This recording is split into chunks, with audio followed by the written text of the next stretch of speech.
Bismillah. Assalamualaikum warahmatullahi wabarakatuh. Innal hamdalillah nahmaduhu wa nasta'inuhu wa nastaghfiruhu wa natubu ilaih wa na'udzu billahi min syururi anfusina wa min sayyiati a'malina. May yahdihillah fahuwal muhtad wa may yudlil falan tajida lahu waliyyan mursyida. Asyhadu an la ilaha illallah wahdahu la syarikalah wa asyhadu anna Muhammadan abduhu wa rasuluh la nabiyya ba'dahu amma ba'du. فإن أصدق الكلام كلام الله وخير الهدي هدي محمد صلى الله عليه وعلى آله وسلم وشر الأمور محدثاتها وكل محدثة بدعة وكل بدعة ضلالة وكل ضلالة في النار أما بعد. Pemirsa Rasyad TV rahimani wa rahimakumullah, dan juga bagi para ikhwas sekalian yang mengikuti kajian kita baik di YouTube, Instagram, atau di platform yang lainnya. Ya, alhamdulillah, kita bersyukur kepada Allah Subhanahu wa taala di mana di pagi hari ini kita masih diperkenankan oleh Allah Azza wa Jalla untuk melanjutkan kembali kajian parenting kita, ya, serial kajian parenting kita, yaitu bijak mendidik anak, dan kita sudah sampai di usia 11 tahun, ya. Bijak mendidik anak di usia 11 tahun. Nah, sebagaimana telah kita ketahui bersama bahwa setiap fase dari usia itu memiliki milestone, ya, memiliki tahapan-tahapan atau tonggak perkembangan yang berbeda-beda. Ya, bukan hanya berbeda dari fase usia, tapi juga unik, ya, pada masing-masing anak. Namun keunikan dari masing-masing anak ini itu juga memiliki standar umum, ya, yang sepatutnya kita sebagai orang tua memahami dan mengetahui, ya, berkenaan dengan adanya standar-standar perkembangan anak yang harus kita lihat pada anak kita, dan itu setidaknya sudah mereka miliki, ya, sehingga kita bisa memperhatikan nih, kira-kira apa ini yang terlewatkan atau mungkin ada yang kurang atau yang keliru. Karena kita sebagai manusia biasa, kita tahu kita tidak bisa lepas dari yang namanya kekurangan ataupun kesalahan. Sehingga kita patut untuk terus ya mengevaluasi, muhasabah, dan memperbaiki diri kita. Itulah ya salah satu esensi daripada pendidikan, yaitu kita berupaya untuk mengevaluasi diri kita.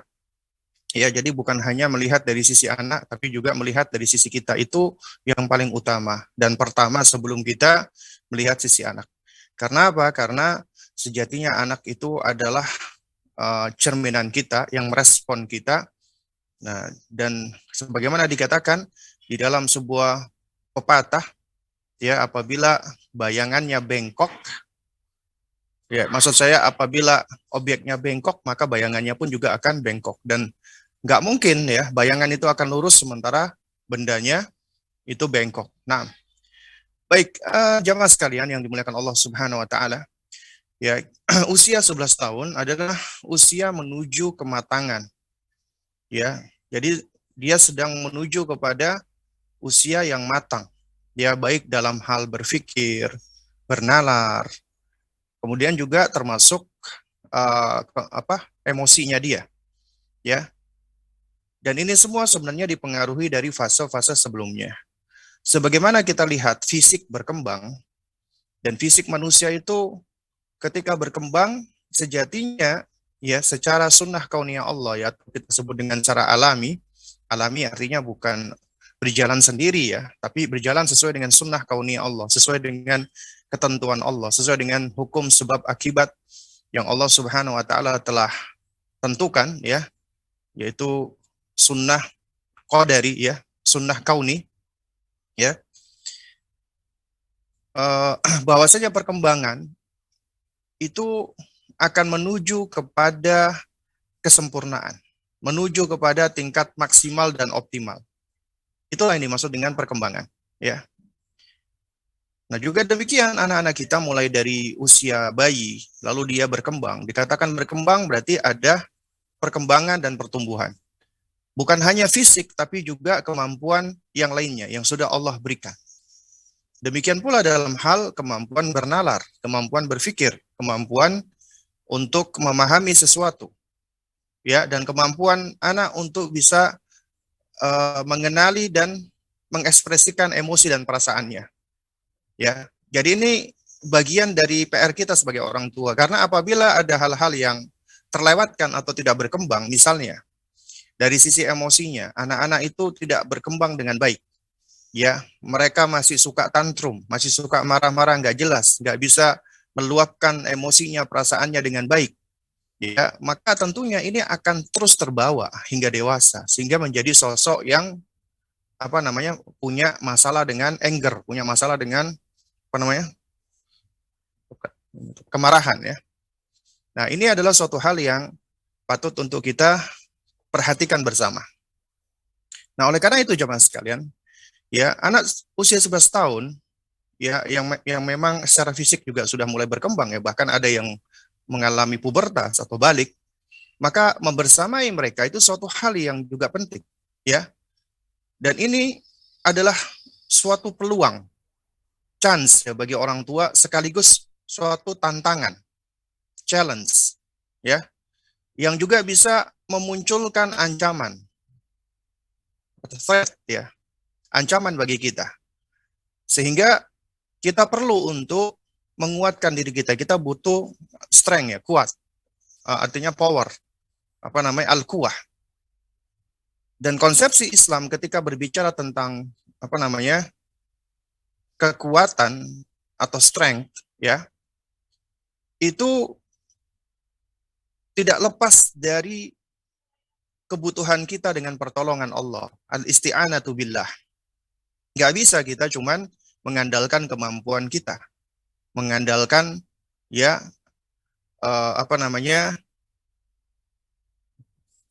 kekuatan kita. Nggak mungkin bisa, ya, kecuali dengan pertolongan Allah. Kita bisa karena Allah menolong kita, Allah membisahkan kita. Dan seorang mukmin adalah dia meyakini dirinya lemah, fakir, dan dia butuh kepada Allah, ya. Dan dia bersikap wasat pertengahan antara mereka yang terlalu pede dengan dirinya sehingga magrur, tertipu dan terkecoh dengan dirinya, seakan-akan dirinya adalah sosok yang bisa melakukan segala hal tanpa pertolongan Allah. Dia meyakini bahwasanya keberhasilan itu adalah dari tangannya sendiri. Sementara di sisi lain ada orang-orang yang dia sebenarnya pemalas, ya. Bukannya lemah, tapi malas. Dan lemah itu diawali dengan malas biasanya, ya. Lalu dia merasakan dirinya itu nggak mampu, dirinya itu nggak kuat, dirinya itu tidak bisa. Padahal Allah sudah berikan kemampuan tersebut. Allah sudah berikan kemampuan. Allah sudah menjadikan setiap orang tua itu bisa dan mampu dan sanggup untuk menjalankan tugasnya. Karena tidak mungkin Allah Subhanahu wa taala memberikan amanat tanpa Allah berikan potensi dan kemampuan kepada hamba tersebut. Nggak mungkin. Allah Subhanahu wa taala itu maha adil. Jika kita menganggap bahwasanya kita nggak sanggup, kita nggak mampu, seakan-akan kita itu, ya, mengatakan Allah Azza wa Jalla tidak adil kepada kita. Karena Allah memberikan kepada kita kemampuan yang kita tidak sanggupi. Seakan-akan Allah Azza wa Jalla itu tidak mengetahui tentang kondisi hambanya. Dan seakan-akan Allah Subhanahu wa taala itu menzalimi hambanya. Waliyadzubillah. Ya, ini adalah konsekuensi dari mereka yang punya anggapan seperti itu. Sadar ataupun tidak sadar. Karena itu jamaah sekalian muliakan Allah, seorang mukmin, orang tua, ya. Orang tua mukmin yang najah, ya, yang sukses adalah mereka yang senantiasa berikhtiar, akhdul asbab, mengambil sebab atau ikhtiar, berupaya, berusaha, ya. Dia tetap bersungguh-sungguh untuk melakukan dengan segala kemampuan dia, dan dia mematutkan dirinya dengan cara belajar, beramal, baru mengajarkan ilmunya, dan dia bersabar. Kemudian setelah itu dia serahkan kepada Allah, bertawakal kepada Allah. Dan tawakal konsepnya adalah mulai dari awal, pertengahan, hingga akhir. Karena kita senantiasa butuh pertolongan Allah. Tawakal tidak menafikan ikhtiar. Ya, tawakal tidak menafikan ikhtiar. Tidak meniadakan upaya atau usaha. Siapa yang hanya bersandar kepada usahanya tanpa tawakal, maka dia adalah manusia-manusia yang sombong, yang terkecoh, tertipu dengan dirinya. Ya. Dan siapa yang hanya bertawakal tanpa ikhtiar, maka dia adalah manusia-manusia pemalas. Manusia-manusia yang dapat menodai ya akidahnya dia, yaitu berkaitan dengan Allah, seakan-akan Allah Subhanahu wa taala menentukan ya dirinya dengan segala keburukan tanpa dia berusaha dan berupaya. Dan kedua-duanya ini adalah tentunya menodai akidah, ya. Yang pertama tadi hanya bersandar kepada dirinya, tidak bersandar kepada Allah, ya, itu akan bisa menodai hatinya. Sementara yang kedua tadi nggak mau berusaha, hanya tawakal saja, itu bisa menodai akalnya. Seorang mukmin dia menghimpun akal dan hatinya, ya, karena secara akal manusia akan ya berpandangan bahwa segala sesuatu itu untuk bisa diraih harus ada usaha. Ya, man jadda wajada. Siapa yang berusaha dia akan mendapatkannya, dia akan memperolehnya. Ya, ya. Nah, jadi juga manusia secara akal sehat itu mengatakan bahwasanya ya siapa yang menanam dia yang memanen. Ya, man zara'ah hasoda, siapa yang nanam dia yang akan memanen. Maka yang dia panen adalah apa yang dia tanam. Sesuai dengan sunnah kauniyah Allah Subhanahu wa taala. Nah, oleh karena itu jamaah sekalian dimuliakan Allah, ya, jadi secara akal ya untuk mendapatkan sesuatu kita harus berupaya. Anda nggak mungkin ketika lapar Anda hilang hanya dengan duduk-duduk kemudian Anda ya hanya berdoa, ya, berdoa agar Allah memberikan rasa kenyang tanpa Anda usaha. Yang benar adalah apa? Anda cari makan, usaha, ya, kemudian sembari berdoa agar Allah mudahkan agar Anda bisa mendapatkan makanan. Karena agar supaya bisa kenyang, Anda butuh makan. Dan supaya Anda bisa mendapatkan makan, Anda harus berusaha. Nah, usaha itulah yang dilihat oleh Allah. Karena usaha itu ada yang halal, ada yang haram. Kalau Anda bekerja misalnya, ya, dengan pekerjaan yang halal, yang mubah, yang boleh, maka Anda ya akan mendapatkan makanan yang halal, bahkan bisa membuahkan pahala. Tapi apabila Anda misalnya untuk mendapatkan makanan Anda mencuri, menipu, merampok, merampas, maka haram hukumnya. Ya. Nah, jadi yang dilihat oleh Allah ikhtiar kita, ya, ikhtiar usaha upaya kita juga sama dengan mendidik anak. Maka di situ juga perlu ikhtiar, perlu usaha. Dan bagaimana usaha kita, itulah yang dilihat oleh Allah. Apakah usaha yang sesungguhnya, apakah usaha yang baik di atas dasar ilmu, ataukah malah di atas dasar hawa nafsu, atau hanya di atas dasar kemarahan, atau yang semisalnya. Ya, itulah yang akan dilihat oleh Allah Subhanahu wa taala. Karena itu jamaah sekalian, membersamai anak adalah suatu hal yang penting. Nah, itu sekarang kita seringkali ya di dalam dunia parenting ya kita mendengarkan istilah mindful. Ya, mindfulness. Mungkin kalau ibaratnya wallahualam ya, diksi yang paling dekat di dalam bahasa kita mungkin ini seperti orang tua yang sadar diri gitu loh, ya. Karena makna mindful itu kalau dalam bahasa Arab itu idrok ya. Ya kalau dalam bahasa kita mungkin sadar diri gitu loh. Bahwasanya yang namanya pengasuhan itu membutuhkan kesadaran diri dari orang tua. Dan membutuhkan musahabah, pembersamaan terhadap anak. Dan musahabah itu bukan hanya fisik, tapi juga hati. Anda ketika membersamai anak bukan cuma fisik. Dan betapa banyak orang tua yang membersamai anaknya 24 jam dengan fisiknya, tapi seakan-akan ya di dalam diri anaknya, keberadaan orang tuanya itu adalah dikatakan apa? Wujuduhum, ya, apa namanya? Iya, wujuduhum ka'adamihim. Eksistensinya atau keberadaannya sama saja, ada ataupun nggak ada. Ya, karena cuman ada hadir secara fisik, tapi sibuk sendiri, tidak membersamai anak. Malah yang dibutuhkan anak itu adalah pembersamaan secara utuh, ya, perhatian secara utuh, zohiron wa batinan. Jadi bukan cuman fisik yang hadir, hati juga hadir. Ya, nah, ini yang dibutuhkan oleh anak-anak kita. Nah, termasuk dengan anak-anak usia 11 tahun. Makanya dikatakan membersamai mereka itu adalah, ya, mengandung peluang bagi kita, chance atau kans, peluang bagi kita, peluang untuk dapat lebih apa, merajut, ya, tali-tali attachment atau bonding yang sudah mulai agak semerawut, sudah mulai agak kendur. Itu momen bagi kita untuk merajut kembali agar kuat, jangan sampai terputus attachment atau bonding tersebut. Karena apabila attachment atau bonding orang tua dengan anak itu sudah mulai carut marut, bahkan udah mulai hampir putus, itu berbahaya, akan sangat berbahaya. Karena bisa jadi ini anak ini bisa menjadi musuh bagi orang tuanya, terutama di yaumil kiamah, di dunia dan di hari kiamat. Dan anak sudah tidak percaya lagi dengan orang tuanya apabila tali attachment atau bonding ini, tali, ya, alaqah ini itu putus. Makanya tugas kita adalah terus menjaga agar tali tersebut tidak putus. Itu tugas kita orang tua. Ya, adalah tugas kita orang tua.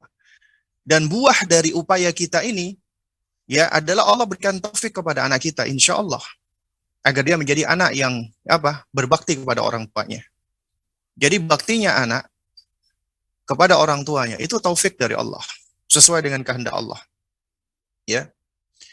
Nah, jadi itu peluang besar bagi Anda untuk terus membersamai mereka. Karena ini adalah fase yang unik yang akan kita sebutkan. Ya. Dan juga akan menjadi tantangan-tantangan bagi Anda. Anda akan mendapatkan tantangan-tantangan baru dari anak Anda di usia, ya, di atas 10 tahun ini, yaitu usia hazawar. Ya. Anda akan banyak mendapatkan challenge. Kenapa? Karena itu tadi, adanya hal-hal yang menarik dari perkembangan mereka yang perlu diketahui oleh kita. Ya. Dan ini semua tentunya, ya jemaah sekalian, adalah, ya, bisa kita lakukan dengan baik asalkan kita terus mencari tahu, mencari ilmunya. Ya. Nah, di antara yang patut kita pahami adalah anak-anak usia 11 tahun ini sebenarnya adalah usia mereka sudah menuju kepada kedewasaannya. Sehingga seharusnya kita perlakukan mereka seperti orang dewasa. Nah, oleh karena itu nongkrong dengan anak-anak usia 11 tahun ini, duduk atau bermajelis, ya, dengan mereka, itu bisa menjadi suatu hal yang menyenangkan, bisa jadi menjadi suatu hal yang sebaliknya tidak menyenangkan. Orang tua yang mampu mengenali anaknya, mengenali dirinya, bisa untuk senantiasa berupaya merajut dan menjaga rajutan alaqah ataupun attachment dia dengan anaknya, maka ketika dia bersama dengan anaknya ini akan menjadi suatu hal, momen yang menyenangkan. Dan ini adalah di antara tanda kebaikan. Tapi kalau menjadi tidak menyenangkan, anak nggak seneng di dekat orang tuanya, orang tua juga bawaannya cuma marah-marah dengan anak, ya. Sehingga apa? Sehingga akhirnya ini menunjukkan apa? Kalau kita bicara tentang persahabatan, maka ini adalah persahabatan yang tidak sehat. Seperti Anda misalnya bersahabat dengan kawan Anda merasa asik dengan dia, Anda merasa nyaman, ngobrol enak, dekat sama dia itu senang, ya. Nah, ini berarti ada ikatan yang baik, ya. Jadi Anda mendapatkan feel yang pas di situ, kayak semacam apa istilahnya, ada chemistry.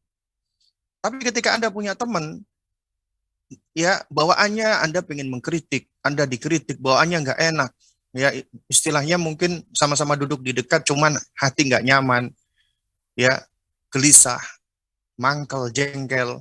Nah, berarti ada sesuatu dengan hubungan ini. Ini berarti ada sesuatu yang tidak sehat. Dan ini berbahaya apabila, ya, kaitannya dengan hubungan orang tua dengan anak. Nah, karena itu makanya perhatikan. Ya, di antara cara Anda untuk melihat hubungan Anda, perhatikan diri Anda dan anak Anda. ketika sedang bersama. Ya, apakah kebersamaan itu suatu hal yang menyenangkan tidak? Ya, ataukah malah suatu hal yang malah apa namanya membuat kita menjadi tidak senang. Nah, nah biasanya usia-usia seperti ini adalah usia yang dikatakan itu usia yang penuh dengan apa namanya drama, khususnya bagi anak-anak perempuan ya. Ya, usia yang penuh dengan drama. Ya, dikarenakan apa? Dikarenakan banyak orang tua yang nggak begitu mengerti putrinya, apalagi ini para ayah ya. Ya, jadi ibu dan ayah, khususnya juga para ayah, ketika ayahnya tidak hadir di sosok usia-usia seperti ini usia yang sangat krusial. Krusial dan penting bagi anak perempuan dengan kehadiran ayahnya. Penting sekali. Kenapa? Karena anak wanita itu membutuhkan sosok pelindung. Ya, Allah hadirkan bapaknya itu sebagai karunia bagi sang anak putri tadi untuk bisa menjaga, memelihara dan melindungi. Allah berikan amanat kepada kita kaum laki-laki sebagai pelindung dan pemelihara dan penjaga untuk keluarga kita, termasuk anak-anak perempuan kita. Allah letakkan beban itu di pundak kita dan Allah akan minta pertanggungjawaban. Ketika kita sebagai bapak tidak hadir, lalai dan abai di dalam pendidikan anak-anak putri kita, apalagi di usia seperti ini, usia yang krusial, itu akan membahayakan mereka. Karena ketika seorang wanita itu kehilangan sosok laki-laki di dalam dirinya, apalagi di usia ini, maka dia akan mencari pelindung-pelindung dalam tanda kutip yang lainnya. Dia akan mencari laki-laki lain. Dan bisa jadi yang dicari atau yang dia dapatkan, yang dia temukan adalah laki-laki yang nggak baik, yang buruk, yang jelek, yang tidak punya akhlak, malah merusak. Karena itu kalau Anda perhatikan, saat ini munculnya fenomena anak-anak ABG keluar malam-malam pakai baju mini, kemudian nongkrong sama laki-laki, bahkan ada yang merokok, bahkan ada yang narkoba, waliyadzubillah, bahkan ada yang melakukan, mohon maaf ya, hubungan seks bebas, ya, atau disebut dengan wanita cabe-cabean atau yang semisalnya. Ini semua tidak lepas dari tanggung jawab seorang ayah, bapak. Mereka anak-anak perempuan yang kehilangan ayah. Mereka anak-anak perempuan yang kehilangan bapak. Dan Allah akan minta pertanggungjawaban pada sang ayah. Karena di usia ini, apalagi sebagian wanita sudah balik, wajib bagi mereka, ya anak-anak putri ini untuk berhijab, menutupin auratnya. Ya. Dan wajib bagi orang tua mendidik mereka dengan rasa malu haya. Dan wajib bagi kita orang tua mendampingi mereka. Karena ini momen yang sangat penting, apalagi ketika mereka sudah harus berhadapan dengan apa? Dengan hasrat mereka. Ketertarikan dengan lawan jenis. Itu tugas kita sebagai orang tua, harus mendampingi mereka dan mengarahkan mereka. Demikian pula anak laki-laki. Di usia ini juga butuh dekat, selain dengan ayahnya juga dengan ibunya. Bahkan kalau perlu lebih dekat dengan ibunya. Di usia ini. Kenapa? Karena mereka akan lebih banyak mempelajari tentang apa? Tentang bagaimana mereka bersikap, bersifat terhadap wanita. Belajar berempati dengan wanita melalui ibunya. Sosok yang dia hormati dan dia muliakan. Apabila hilang itu tadi, ya, atau sirna, perasaan ini, nggak ada kedekatan sama ibunya, maka dia akan cenderung merendahkan wanita.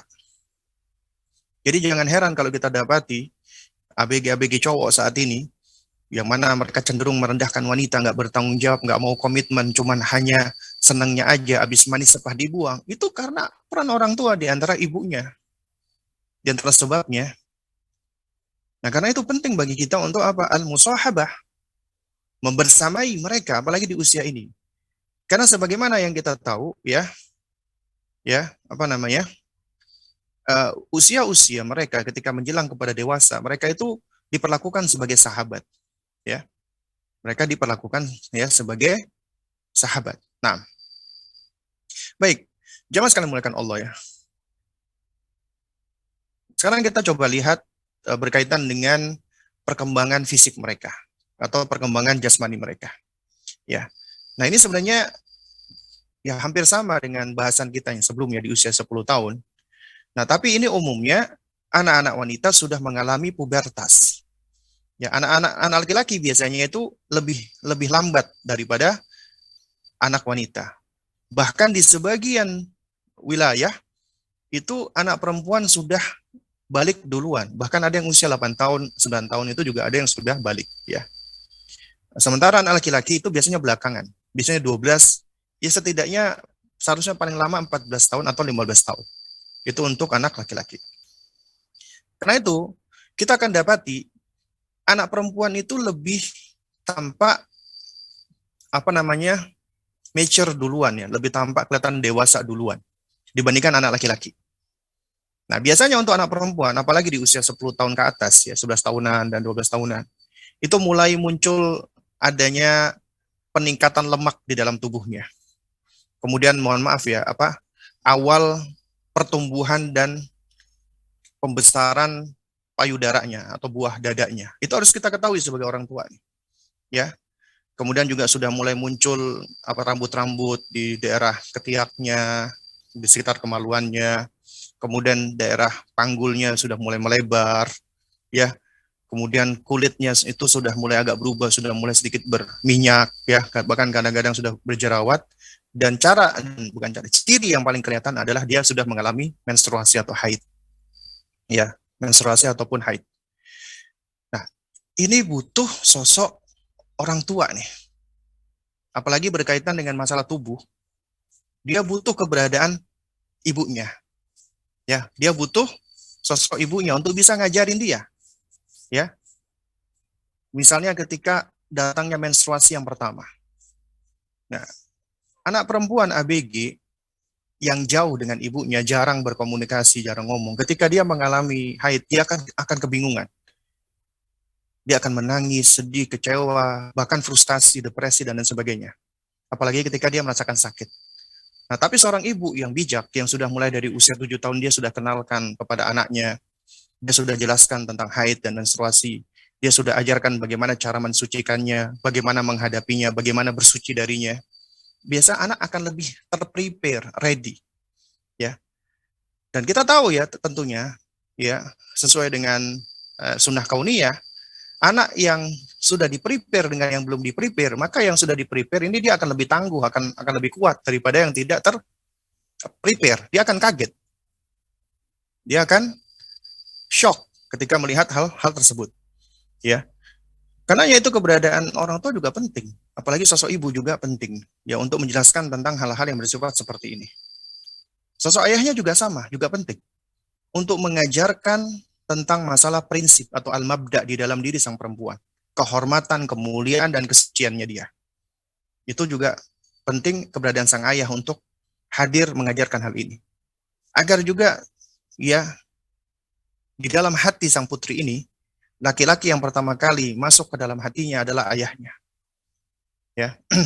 Sehingga akan sulit bagi laki-laki lain untuk masuk ke dalam hatinya, ya, kecuali apabila memang itu sudah sesuai dengan tadi, dengan dengan prinsipnya tadi. Nah, kalau untuk anak laki-laki biasanya dia lebih berkembang belakangan dan itu memang diawali dengan mulai bertumbuhnya jakun. Kemudian tone atau berat suara yang sudah mulai berbeda ya, ada perubahan vokal. Kemudian juga perkembangan otot tulangnya lebih lebih besar ya. Kemudian juga kulit lebih berminyak, kemudian juga sudah mulai muncul rambut-rambut di tubuhnya ya. Dan bahkan juga di wajahnya seperti kumis dan jenggotnya dan seterusnya. Ini diantara ciri-ciri untuk anak laki-laki. Tapi biasanya belakangan. Ya, biasanya anak perempuan itu lebih tumbuh duluan, lebih kelihatan gede duluan. Baru kemudian setelah itu anak laki-laki tumbuh dan itu bisa mengalahkan pertumbuhan anak perempuan. Biasanya seperti itu. Nah, jadi anak yang tidak pernah dekat dengan orang tuanya, nggak pernah diajarin orang tuanya, ya, dan mereka asing dengan orang tuanya, itu akibatnya mereka asing dengan dirinya. Ini coba antum perhatikan. Anak yang asing dengan orang tuanya, maksudnya nggak dekat sama orang tuanya, maka dia akan asing dengan dirinya. Dia akan sulit untuk memahami dirinya. Kenapa? Karena konsep untuk memahami diri itu adalah tidak lepas daripada peran orang tua. Ya, makanya anak yang punya gangguan emosional, suka tantrum, marah-marah nggak jelas, ya, itu nggak lepas daripada peran orang tua sebenarnya. Ya, anak yang yang menutup diri, yang suka gelisah, suka takut, dan yang semisalnya. Baik, baik. Jamaah sekalian menggunakan Allah Subhanahu Wa Taala. Ya. Jadi di sini kita bisa memperhatikan sebagai orang tua, ya, berkaitan dengan perkembangan fisik ini, penting bagi kita hadir untuk menjelaskan. Karena ini sudah berkaitan dengan hukum-hukum syarak, hukum-hukum syariat. Artinya, ketika mereka sudah tumbuh tanda-tanda atau alamat al-bulugh, ya, tanda-tanda kedewasaan, tanda-tanda baliknya, maka mereka sudah siap, bahkan bukan siap lagi, bahkan mereka sudah menjadi mukallaf. Karena sebelumnya adalah fase persiapan. Kalau udah menjadi mukallaf, berarti mereka sudah bertanggung jawab dengan amalnya mereka masing-masing. Mereka sudah menanggung dosa dan seterusnya. Ya. Nah, sehingga ya inilah tugas kita sebagai yang lebih dahulu mukallaf, orang tua, karena kita sudah mukallaf duluan, ya, kita sudah lebih duluan balik, ya, dibandingkan dia. Makanya kita lebih berpengalaman, kita lebih berilmu, dan sepatutnya kita lebih banyak melakukan bimbingan dan arahan kepada mereka. Nah, baik, jemaah sekalian, itu diantara tips yang yang perlu Anda perhatikan dalam hal ini adalah, selain Anda mengajarkan berkaitan dengan hal-hal berkaitan dengan masalah pertumbuhan dia, ya, ketika dia sudah balik, ya, Anda juga perlu fokus juga kepada kebersihan diri, ya, kebersihan diri bagi anak baik anak laki-laki ataupun perempuan. Kenapa?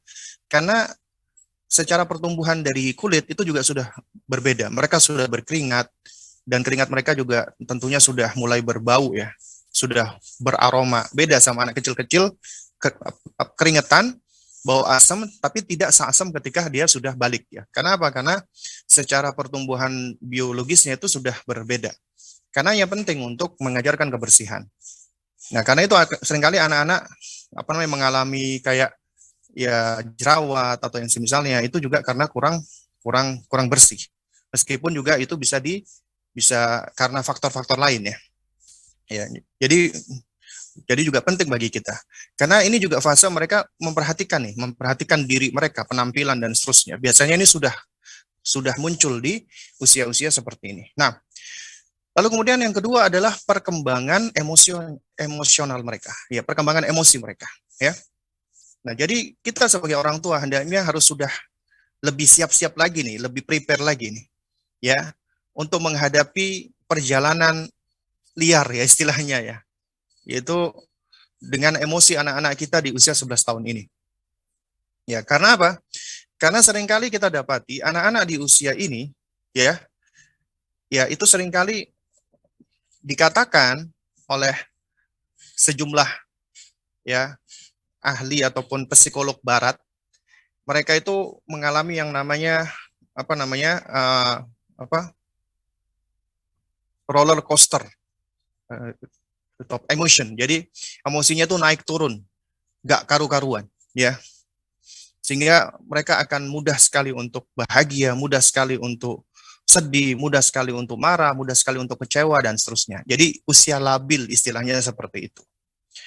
Lantas bagaimana Islam memandang hal ini? Baik. Jamaah sekalian dimuliakan Allah. Yang perlu kita perhatikan, ya, sebagian dari kita, orang tua dan sebagian pendidik, itu begitu membebek, ya, mohon maaf ya kalau bahasanya agak kasar, ya. Itu begitu latah dengan konsep-konsep yang berasal dari barat. Terutama dengan konsep teenage, ya, atau konsep remaja. Ya, tentang konsep remaja. Di dalam agama kita memang ada usia transisi, yaitu terutama usia hazawar ya, 10 tahun ke atas menuju kepada usia balik ya. Itu memang ada. Tapi perbedaannya adalah seringkali ya orang-orang barat itu ketika mereka confused ya dengan kondisi anaknya. Kenapa? Karena mereka nggak punya pijakan-pijakan yang kuat sehingga anaknya itu di usia seperti ini itu lebih tampak labilnya. Kenapa? Karena nggak ada pondasinya. Seperti misalnya antum sedang membangun sesuatu, pondasinya nggak kuat, ketika dia sudah dibangun tegak, kemudian kena angin, kena goncangan, dia akan mudah sekali bergerak-gerak, akan mudah sekali goncang. Ini adalah konsep yang berangkat dari konsepsi orang-orang kafir. Adapun kalau kita berangkat dari konsepsi Islam, itu kita membangun pelan-pelan dari pondasi, dari mulai bayi, sibyan, kemudian usia gulam, sampai 7 tahun, kita membangun pondasi yang paling mendasar, yaitu akidah, tauhid. Karena ketika Anda mengajarkan akidah, Anda mengajarkan tauhid, sejatinya Anda sedang membangun pondasi yang paling kuat. Karena dengan Anda mengajarkan tauhid yang benar ya, anak akan mengenal dirinya. Anak akan ya self-awareness-nya, self-recognize-nya, self-knowledge-nya, itu akan lebih besar. Kenapa? Karena sesuai dengan kaidah yang dikatakan oleh para ulama. Man arafa rabbahu arafa nafsahu. Siapa yang mengenal Allah penciptanya, dia akan lebih mengenal dirinya.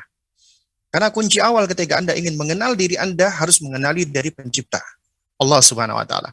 Tugas kita dari semenjak usia awal, kita bangun attachment mereka, bonding mereka, alaqah mereka dengan Allah. Itu adalah pondasi yang paling kuat. Baru kemudian di usia 7 tahun kita ta'dib, yaitu usia ketika mereka sudah yafi, udah mumayyiz, udah tamyiz, artinya penalaran mereka sudah lebih bagus. Baru kita ta'dib. Ya. Kemudian usia hazawar 10 tahun sampai usia balik.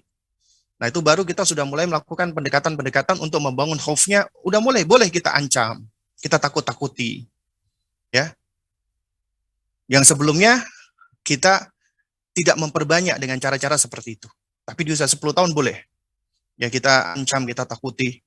Ya, kita hukum ya, tentunya harus dengan cara yang bijak, adil, sebagaimana sudah kita jelaskan di pertemuan-pertemuan sebelumnya. Nah, itu akan membangun pondasi. Sehingga alih-alih dikatakan ini anak itu dalam kondisi seperti roller coaster, mereka itu sudah lebih ready. Tapi ini juga harus diiringi dengan konsep hikmah bijak dari orang tua, membersamai mereka dan menganggap mereka itu seperti orang dewasa. Karena anak sudah balik harus disikapi seperti orang dewasa, tidak disikapi lagi seperti anak-anak. Konsepsinya orang kafir, orang-orang barat, ketika melihat anak-anak teenager, itu dianggap dewasa tidak, anak-anak juga tidak. Atau bahkan ada yang mengatakan mereka adalah ya orang dewasa yang mini. Dan konsepsi ini itu menyebabkan mereka melakukan pendekatan memaklumi kesalahan-kesalahan mereka. Nggak apa-apa, masih remaja. Ya biasalah, itu kan kenakalan remaja. Ya nggak apa-apa lah, masih anak-anak. Padahal sudah dewasa. Padahal seharusnya ini anak mereka sudah ngerti ini konsekuensi. Mereka sudah belajar tentang konsekuensi. Mereka sudah belajar tentang komitmen. Ya, mereka sudah ngerti tentang masalah komitmen dan tanggung jawab. Itu buah dari pendidikan kita sebelumnya. Tapi kalau kita mengacu kepada konsep remaja, teenager yang diadopsi dari barat, masuk juga ke negeri kita, itu dianggap mereka itu ya biasa. Adalah waktu mereka berfoya-foya, biarkan. Bahkan ada sebagian orang tua itu malah menganjurkan anaknya untuk ya gunakan waktumu untuk saat ini senang-senang, nanti berikutnya baru kamu bersusah-susah. Nggak ada. Yang ada bersusah-susah dulu, baru kemudian nanti kamu akan senang. Bukan bersenang-senang dulu, baru kamu nanti kemudian kamu bersusah-susah. Nggak seperti itu. Apalagi ketika muncul ya idiom-idiom yang menyesatkan yang mengatakan ya muda foya-foya, tua kaya raya, mati masuk surga. Nggak mungkin. Tidak mungkin. Ya, dan ini adalah suatu hal yang sangat berbahaya sekali apabila konsep ini masuk ke dalam rumah-rumah kita. Karena itu kita harus mendewasakan anak kita, menganggap mereka dewasa. Ya. Pendekatannya adalah kita jadikan mereka seperti sahabat. Tidak lagi kita melakukan pendekatan, kita marah-marah, omel-omel, kita suruh-suruh, enggak. Ya, kita memperlakukan mereka sebagaimana kita ingin diperlakukan. Anda nggak suka dimarah-marahi, Anda nggak suka dikritik, Anda nggak suka disuruh-suruh begitu saja. Jangan mentang-mentang, misalkan orang tua, iya Anda orang tua. Tapi kalau Anda melakukan pendekatan seperti itu, berarti Anda akan jatuh kepada suatu hal yang tidak bijak. Karena itu akan mempengaruhi anak Anda. Karena di usia seperti ini, anak itu butuh pengakuan, penghargaan, penghormatan, ya, agar mereka juga bisa merefleksikan ya hal tersebut kepada orang tuanya. Nah, oleh karena itu jemaah sekalian dimuliakan Allah Subhanahu wa taala, ya. Memang di usia ini anak akan mulai merasa dia mandiri, dia pengen sendiri. Dia merasa pengen punya otoritas sendiri. Dia nggak suka disuruh-suruh, nggak suka diperintah-perintah. Karena itu makanya pondasinya adalah ketika Anda sudah takwid, ya, membangun kebiasaan yang baik, itu akan terbawa. Tapi kalau nggak ada kebiasaan tersebut, atau acak-acakan, atau misalnya anak itu sudah biasa dengan hal-hal yang menyenangkan dirinya, kayak dari kecil dibiarkan main game, dibiarkan dia nggak ada rutinitas yang baik, ya, akhirnya akan terus terbawa sampai dia dewasanya. Atau orang tua yang terlalu strict, ya, dengan aturan, dengan rutinitas, ya, dari kecil itu sudah diberikan strict dengan ancaman, dengan sifat yang keras. Ketika dia sudah usia seperti ini akan muncul pemberontakannya dia. Karena itu makanya bijak itu memang tidak mudah sebenarnya. Sulit karena butuh kesabaran, butuh ilmu, ya. Dan usia-usia sebelumnya adalah usia-usia kita membangun pondasi, ya. Nah, oleh karena itu makanya akan tampak. Artinya seperti ini loh. Ketika Anda menanam, ibaratnya Anda menanam, ya. Karena mendidik itu ibaratnya sama seperti menanam. Jika Anda benar-benar fokus di usia-usia awalnya, mulai dari bibit, Anda perhatikan mulai dari pemupukannya, awalnya dari awal Anda pilih lahannya, kemudian pengairannya, Anda bersihkan dari gulma, tasfiyah, dari kotoran, kemudian Anda lakukan pembersamaan dengan cara Anda memperhatikan pertumbuhannya. Baru setelah itu Anda tinggal panen. Nah, panennya itu adalah sesuai dengan bagaimana Anda memperlakukan tanaman itu di usia-usia awal. Tentunya nggak lepas juga ini sesuai dengan kehendak Allah, ya. Karena Allah yang menjadi penentu di sini sesuai dengan hikmahnya. Ya minimal kita sudah berusaha semaksimal mungkin. Ibaratnya usia ini adalah usia kita memanen apa yang telah kita tanam gitu loh. Jadi bagaimana kita memperlakukan anak kita di usia-usia awal. Maka di usia inilah panennya. Dia akan menunjukkan bagaimana mereka merespon kita sebagai orang tuanya, ya, itu akan mulai tampak di usia ini. Kalau misalnya kita dapati anak kita itu suka melawan, ya, nggak mau dengerin kita, malah suka melakukan hal seenaknya sendiri, itu sebenarnya ya jemaah sekalian, kita seringkali hanya melihat dari sisi anak. Kok anak saya kayak gini, anak saya kok kurang ajar, anak saya kok suka melawan, anak saya. Kita seringkali seperti itu, tapi kita lupa dengan diri kita. Itu semua nggak lepas loh dari apa yang telah kita tanamkan kepada mereka. Nah, seharusnya kalau kita dapati hal-hal seperti itu, kita evaluasi, kita salahkan dulu diri kita. Menyalahkan diri bukan untuk kita, ya udah nih, kesalahan. Kemudian kita mundur, enggak. Kita salahkan diri kita dalam rangka ini sebagai starting point kita untuk beranjak melakukan perbaikan. Karena nggak mungkin orang bisa melakukan perbaikan sebelum dia iktiraf, mengakui kesalahannya. Kemudian dia minta maaf kepada Allah. Kemudian dia minta maaf kepada anaknya. Baru kemudian dia melakukan perubahan, change pada saat itu. Nah, jadi ini suatu hal yang penting sekali, ya, jemaah sekalian. Nah, karena itu apabila Anda melihat anak Anda di usia 11 tahun ini emosinya masih nggak karu-karuan, berarti masih banyak lubang di situ. Maka Anda harus mendampingi dia terus. Ya, tentunya pendampingan Anda harus diiringi dengan Anda sebagai orang tua yang berilmu. Anda harus lebih mengenali anak Anda, dan sulit bagi Anda untuk bisa melakukan ini sebelum Anda sendiri mengenali diri Anda sebagai orang tua. Makanya konsep mengenal diri itu penting sekali ya jamaah. Dan itu diawali dari mengenali pencipta kita Allah Subhanahu wa taala. Karena itu belajar akidah, belajar tauhid itu penting bagi kita orang tua. Dan jangan sampai kita salah kaprah.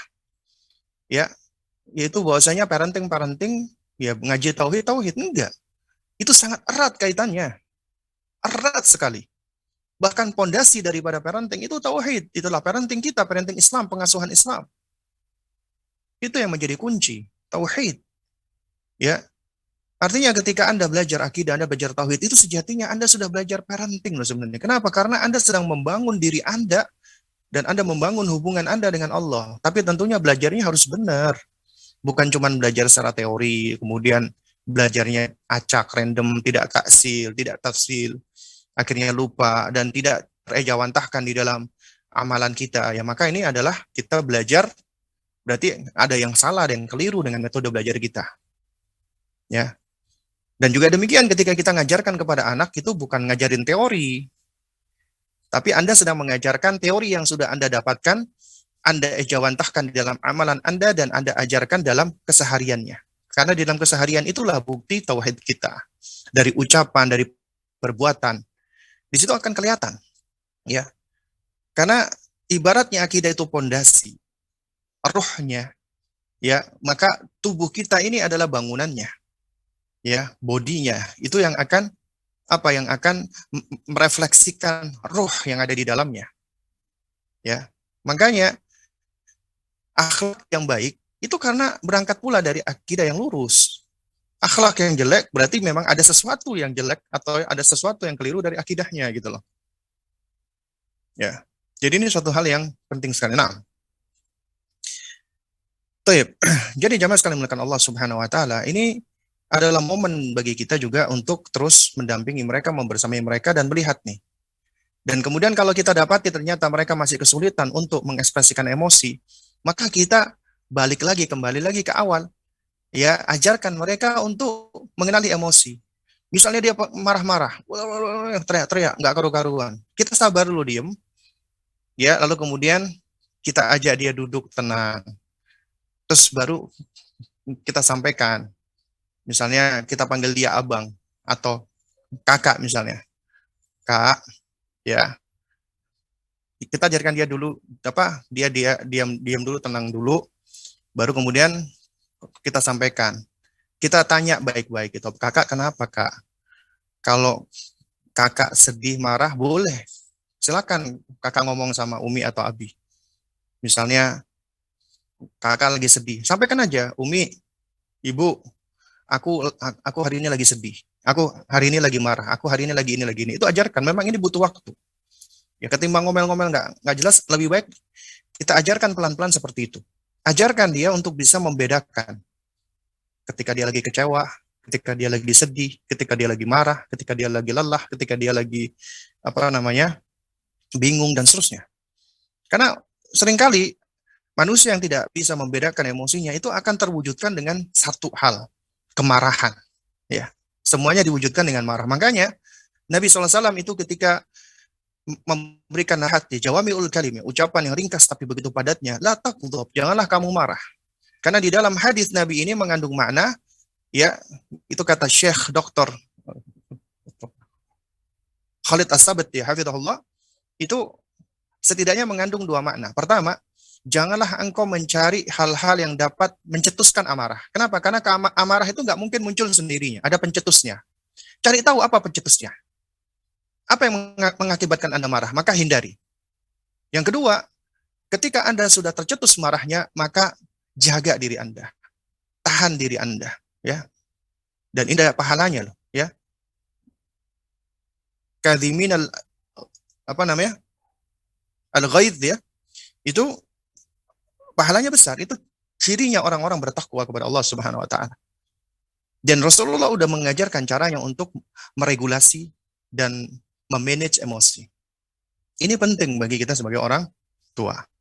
Nah, baik, jemaah sekalian yang dimuliakan Allah Subhanahu wa taala. Lalu kemudian juga ya, anak-anak di sini memang kalau kita lihat ya, secara perkembangan emosi ya, itu juga selain mereka butuh untuk diakui dan dihargai, nah di antara caranya adalah kita memberikan pengakuan dengan memberikan amanat-amanat ya yang kita percayai kepada mereka. Kita berikan tanggung jawab atau kita minta saran mereka, pendapat mereka. Dan penting di sini perlunya ada majelis musyawarah. majelis curhat, majelis keterbukaan.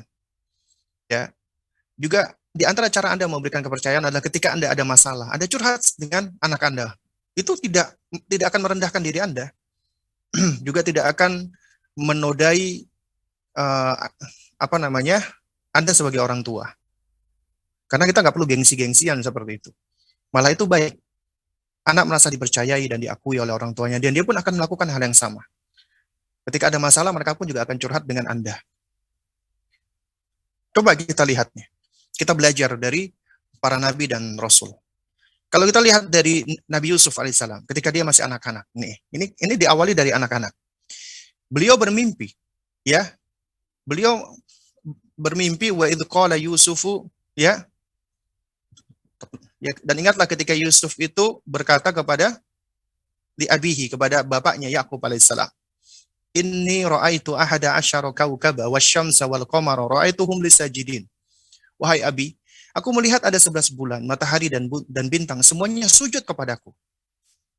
Kalau kita perhatikan coba, Nabi Yusuf ketika bermimpi suatu hal yang unik menurut beliau, ya, siapa yang dicari beliau? Pertama kali, ayahnya. Ya, ini menunjukkan betapa hubungan ayah dengan anak itu sangat dekat sekali. Al-Quran itu hampir selalu menunjukkan contoh itu ayah dengan anaknya. Bukan artinya meniadakan peran ibu, tidak. Karena memang peran ibu suatu hal yang tidak bisa terbantahkan gitu loh. Terlihat dengan kasat mata, ibu yang mengandung, melahirkan, menyusui, itu berarti sudah menunjukkan bonding yang luar biasa sebenarnya. Tapi seringkali ayah itulah yang tidak menyusui, yang tidak mengandung, dan tidak melahirkan, itu seringkali tampak lepas. Oleh karena itu Al-Quran itu menunjukkan betapa peran ayah itu penting, karena mereka penanggung jawab utama, bertanggung jawab terhadap istrinya, kepada anaknya, dan orang-orang yang ada di dalam rumahnya. Dan diingatkan tentang peran ayah sebagai penanggung jawab. Dan pentingnya ayah juga untuk membangun bonding dengan anaknya. Makanya kita lihat, kita ambil contoh para nabi dan rasul manusia paling mulia, mereka itu memiliki hubungan yang istimewa. Apalagi antara ayah dengan anaknya. Yusuf tidak mencari ibunya, tapi mencari bapaknya. Curhat kepada bapaknya. Ya, dia ceritakan mimpinya. Inni ra'aitu ahada asyara, ya. Kaukaba. Aku melihat ya, Abi, 11 bintang. Ya, dan matahari dan bulan, ya. Semuanya bersujud kepadaku. Semuanya bersujud kepadaku. Tanyanya kepada siapa? Kepada bapaknya Nabi Yakub alaihissalam. Kemudian baru bapaknya memberikan nasihat. Ya bunayya. Kalau Anda perhatikan ya, di antara hal-hal yang seringkali terlupakan dari kita, itu ada isyarat-isyarat yang menunjukkan kasih sayang yang luar biasa. Dengan kata-kata sapaan. Bagaimana Yusuf memanggil ayahnya dengan panggilan kasih sayang. Ya abati. Wahai ayahanda. Itu bentuk penghormatan dan pemuliaan. Ketika Nabi Yakub memanggil anaknya juga, ya bunayya. Wahai nak, ya la taqsus ru'yaka ala ikhwatika fayakidu laka kaida. Jangan kamu ceritakan mimpimu itu kepada saudara-saudaramu, nanti mereka akan berbuat makar, tipu daya, ya, atau kepadamu. Ya. Jadi ada apa? Ada majelis. Ada ada hubungan, hiwar yang baik. Makanya ketika Allah juga membawakan nasihat Luqman, wa idh qala Luqmanu libnihi wa huwa ya'idhuhu, dan ingatlah ketika Luqman berkata kepada anaknya. Kata qala libnihi itu kata para ulama itu menunjukkan adanya interaksi langsung antara ayah dan anak. Interaksi langsung dalam hal komunikasi. Ya, secara verbal dan nonverbal, secara afeksi dan kognisi. Itu tampak di dalam nasihatnya Luqman alaihissalam. Wa huwa ya'idhuhu, dan ketika itu Luqman menasehati anaknya. Artinya tugas kita sebagai ayah juga memberikan nasihat. Kita adalah al-wa'id, penasehat bagi anak-anak kita. Tanggung jawab kita menasehati mereka. Ya. Dan juga kita bisa belajar dari Nabi Ibrahim dan Nabi Ismail, ya. Kalau yang tadi Nabi Yakub itu yang bermimpi putranya Yusuf, sekarang yang bermimpi Ibrahim alaihissalam. Ya. Beliau bermimpi, beliau melihat di dalam mimpinya, ya, beliau sedang menyembelih Ismail putranya. Makanya ketika beliau bangun, ujian dari Allah ini, karena wahyunya, karena mimpinya para nabi itu wahyu. Allah perintahkan untuk menyembelih Ismail. putra yang beliau nanti-nanti dengan rentang waktu yang panjang, yang lama, ketika sudah punya anak, diuji oleh Allah. Pertama, ditinggalkan di sebuah tanah yang gersang. Ujian dari Allah. Dan Nabi Ibrahim alaihissalam lebih mendahulukan perintah Allah, lebih mendahulukan Allah. Karena Allah sang pemilik. Meskipun dia mencintai istrinya Hajar dan putranya Ismail, karena ini perintah Allah, lebih mendahulukan perintah Allah. Allah ingin menguji Nabi Ibrahim alaihissalam. Ujian yang seringkali menurut manusia biasa nggak masuk akal. Dikatakan sadis dan yang semisalnya. Tapi apabila itu dari Allah datangnya, maka apa yang Allah perintahkan pasti mengandung kebaikan. Itu yang dipraktekkan oleh Nabi Allah Ibrahim alaihissalam. Ya, itu yang dipraktekkan oleh beliau. Kemudian ketika beliau mimpi, yang dicari siapa? Putranya. Beliau tidak mencari istrinya, langsung disampaikan kepada putra Ismail, dan menunjukkan hubungan yang luar biasa. Ya, ya bunayya wahai nak, dipanggil dengan sapaan yang baik. Ya, kemudian beliau mengatakan, aku semalam bermimpi. Ya, apa namanya? Azbahuka, aku menyembelih kamu. Ya, kemudian Ibrahim tidak serta-merta karena ini perintah Allah, anaknya diseret dan dipaksa, tidak. Beliau sampaikan dengan cara yang lemah lembut, kemudian beliau mengatakan, ya, apa namanya? Fandur matara. Coba nak, bagaimana pendapat kamu? Diminta pendapatnya anaknya. Kemudian apa jawaban Ismail? Ya abati, ya, if'al ma yu'mar, ya. Apa namanya? Wahai ayahanda, ya, kerjakan apa yang diperintahkan Allah Subhanahu wa taala. Ya. Jadi ini buah daripada pendidikan. Ismail alaihissalam tahu dia akan disembelih, tapi karena perintah Allah, wahai ayahanda, kerjakan apa yang diperintahkan oleh Allah Subhanahu wa taala. Jadi kita bisa banyak belajar dari apa? Dari contoh-contoh yang sudah Allah Subhanahu wa taala sebutkan di dalam Al-Qur'an. Ya. Nah, ini menunjukkan apa? Adanya hubungan hiwar yang baik, ya, adanya komunikasi yang baik, adanya diskusi yang baik, dialog yang baik. Nah, jamaah sekalian mulakan Allah Subhanahu wa taala. Lalu kemudian setelah itu adalah perkembangan sosial. Ini sudah jam 10 ya. Nah, ya kita lanjutkan sedikit ya. Yaitu perkembangan sosial. Ya. Nah, di usia ini tentunya anak-anak itu sudah memiliki ya kemampuan bersosialisasi yang sangat baik sekali. Mereka sudah punya sahabat. Ada sahabat dekat, ada sahabat biasa. Bahkan mereka sudah seringkali ikut grup-grupan, geng-gengan. Biasanya seperti itu. Ya. Nah, kita sebagai orang tua itu harus mengerti dan penting bagi kita untuk menyeleksi sahabat bagi anak-anak kita. Mulai dari semenjak mereka masih kecil. Itu di antara tugas kita adalah menyeleksi sahabat untuk anak kita. Sebagaimana kita menyeleksi ya sahabat untuk diri kita. Nabi mengatakan almar'u ala dini khalili. Seseorang itu tergantung agama khalilnya, sahabat dekatnya, orang terdekat dengan dirinya. Ya, makanya Nabi mengatakan ya falyandur ya iman yukhalil. Maka perhatikanlah engkau dengan siapa engkau bersahabat dekat. Maka juga demikian kita harus memperhatikan sahabat dekat anak kita. Anak-anak kita yang sudah usia seperti ini, mereka punya sahabat dekat. Kalau kita sudah berikan pijakan untuk mencari teman seperti apa dan seterusnya, maka insya Allah ya jiwa yang baik, jiwa yang lurus, ya dia akan cenderung untuk berkumpul dengan yang sejenisnya. Dia akan mencari teman-teman yang baik. Tapi kalau kita nggak kasih dia pijakan, maka dia akan cenderung untuk mengikuti siapa saja yang paling dominan. Bahkan kadang-kadang banyak anak-anak di usia ini yang mengalami disorientasi diri, ya, nggak begitu kenal dirinya. Akhirnya dia ingin menunjukkan eksistensinya, akhirnya dia ikut dengan apa? Kawan-kawannya yang suka membuli agar dia selamat dari bulian. Akhirnya dia melakukan perbuatan-perbuatan yang buruk dan jelek gara-gara temannya seperti ini. Ya. Karena tiap anak beda-beda ya, tipikalnya beda-beda. Ada yang dominan dan ada yang tidak menunjukkan hal ini. Nah, karena itu di antara nasihat para ulama ya, ini ada di dalam kitab ya Kutayib ya, 48 ya Fawaid fi Tarbiyah, ya faidah di dalam pendidikan nih karya Syekh Muhammad bin Shalih Al-Munajjid hafizahullah. Itu di antara cara kita untuk melihat ya tipikal karakter anak kita itu adalah dilihat ketika mereka bermain. Nah, di situ ada anak-anak yang dominan nih. Anak yang dominan dia akan mengatakan, "Ayo, siapa yang mau main dengan aku? Ayo, siapa yang kepengen main dengan aku?" Itu tipikal dominan. Kemudian ada anak tipikal-tipikal yang sebaliknya, yang tidak dominan. Ketika dia bermain, maka dia akan berkata, wah, aku mau main dengan siapa ya sekarang? Dengan siapa aku akan bermain? Ada yang seperti ini.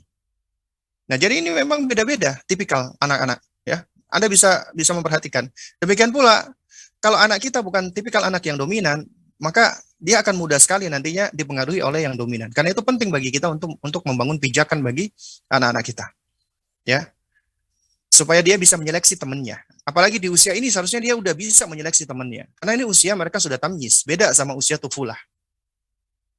Dan juga penting bagi kita untuk apa? Untuk memperhatikan dengan kawan-kawannya.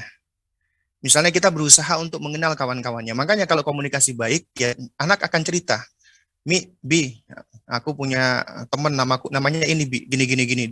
Jadi orang tuanya berusaha untuk mengenal temannya. Ya, rumahnya di mana, bagaimana anaknya dan seterusnya. Dia berusaha untuk cari tahu. Karena itu penting sekali. Ya, karena sedikit banyak teman itu akan mempengaruhi. Sebagaimana dikatakan ya, apa namanya? As-sahibu sahib ya, sahabat itu akan menyeret, entah menyeret kepada kebaikan ataukah menyeret kepada apa namanya? Asyar, keburukan, ya. Lalu kemudian juga yang terakhir adalah kemampuan berbahasa ya. Maksud saya kemampuan kognisi, ya. Nah, biasanya anak-anak di usia ini ya, itu kemampuan kognisinya tuh sudah advance ya, maksudnya sudah jauh lebih berkembang. Mereka sudah sadar tentang konsekuensi atas apa yang mereka pilih.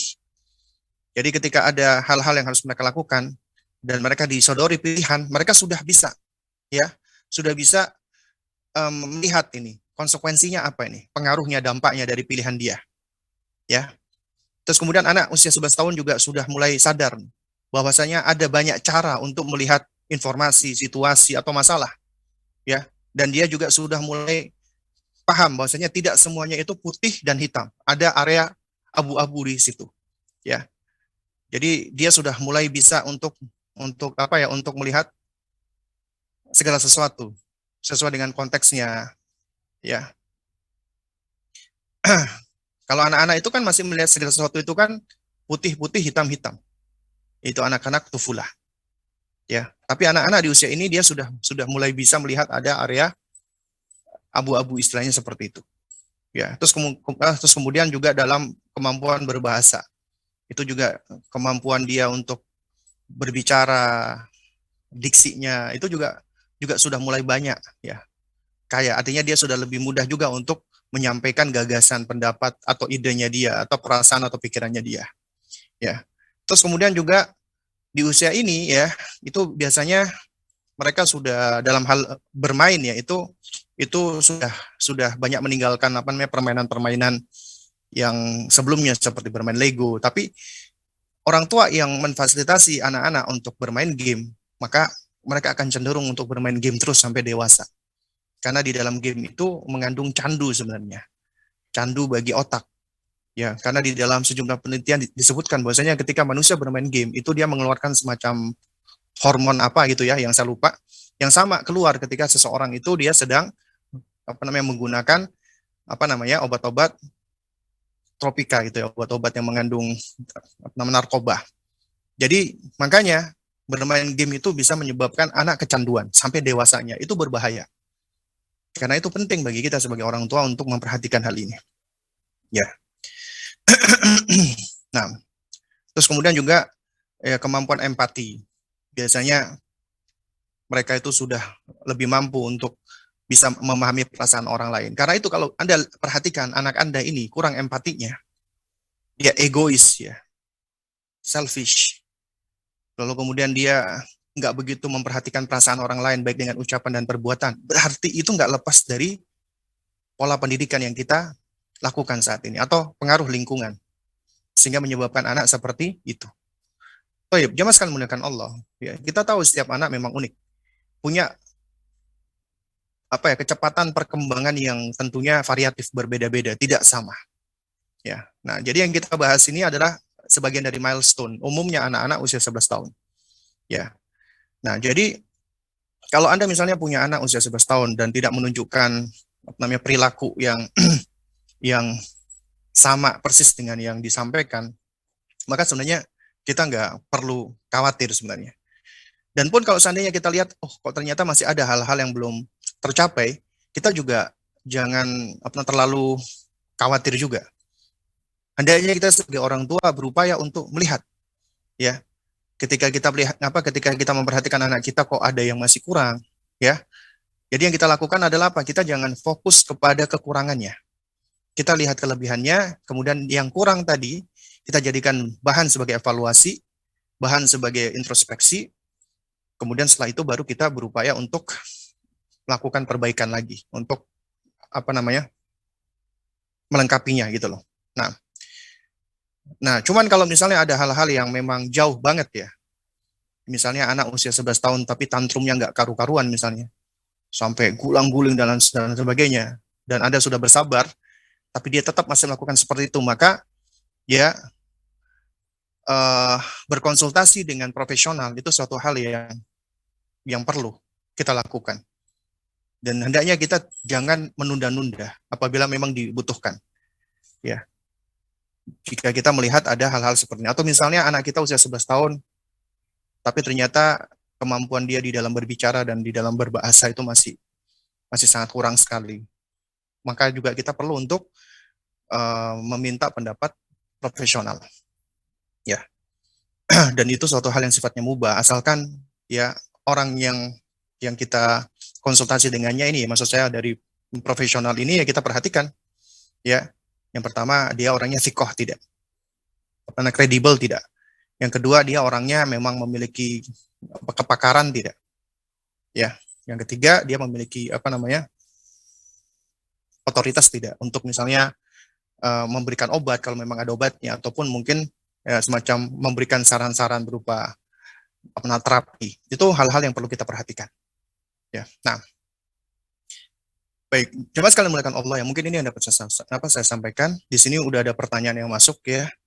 Ada pertanyaan pertama. Assalamualaikum Ustaz. Ya, waalaikumsalam warahmatullahi wabarakatuh. Anak saya berusia 1,5 tahun. Wah, ini sebenarnya sudah lewat ya, karena ini usia sibyan ya. Ya, karena kita sudah masuk usia 11 tahun. Tapi ya karena sudah masuk pertanyaan ya. Saat ini dia sulit sekali makan, Ustaz. Tapi kalau makan sambil bermain di halaman rumah, dia mau, Ustaz. Apakah tidak mengapa membiasakan hal ini kepada anak kami, Ustaz? Nah, yang perlu kita perhatikan adalah tiap anak itu memang unik.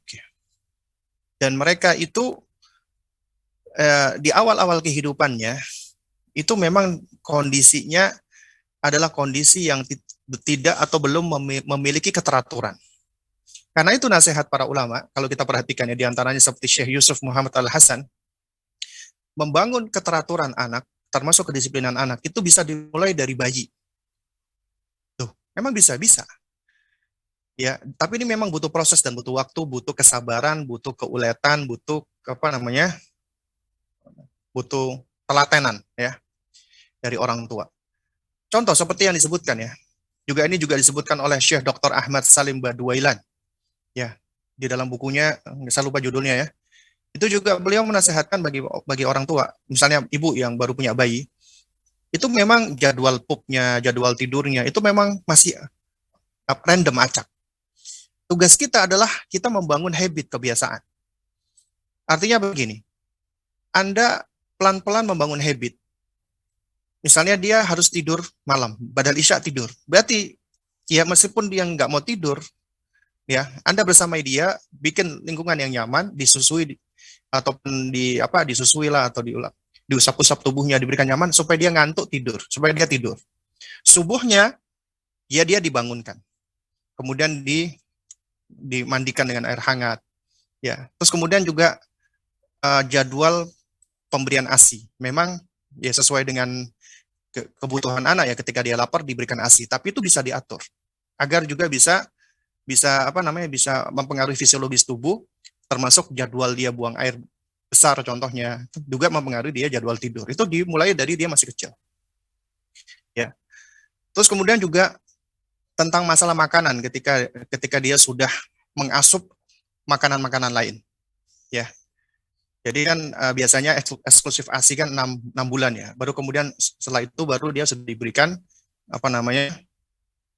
empasi ya, ataupun dia sudah diberikan nutrisi lain ya. Nah, itu juga pentingnya bagi sang ibu juga memberikan sugesti, baik dengan lisan, verbal ataupun non verbal, ya, supaya anak itu dia mau makan. Dan ini ada apa namanya pengalaman saya, ya, saya punya ponakan, bapaknya nggak bisa makan daging-dagingan, mual, makanya cuma nasi tempe tahu, sama ini telur, bukan vegetarian, bukan, ya.